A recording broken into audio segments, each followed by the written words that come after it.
Sa gitna ng mga hamon sa buhay, muling pinatunayan ng kapulisan na ang kanilang serbisyo ay hindi lamang nakatuon sa pagpapanatili ng kapayapaan at kaayusan kundi pati na rin sa pag-abot ng malasakit sa mga nangangailangan. Muling binisita ng mga miyembro ng 2nd La Union Provincial Mobile Force Company ang tahanan ni Rick Castillejos at kanyang pamilya upang mabigyan ng tulong. Sa kanilang pagbisita, nagatid ang mga pulis ng mga pangunahing pangangailangan kabilang ang isang wood-burning stove, school uniforms, sapatos sa kanyang mga anak, lalong-lalo na ngayong pasukan.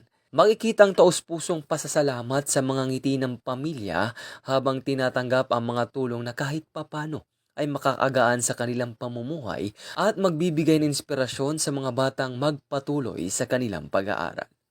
Ang naturang programa ay bahagi ng ADAP Family Program na may layunin na maghatid ng makataong serbisyo, palakasin ang ugnayan ng pulisya at mamamayan na nakaangla sa bagong PNP para sa bagong Pilipinas. Serbisyong mabilis, tapat at nararamdaman. Mula dito sa National Headquarters ng Philippine National Police, ako ang inyong PNN correspondent, Patrolman Edwin Baris, alagad ng batas, tagataguyod ng Balitang Pulis.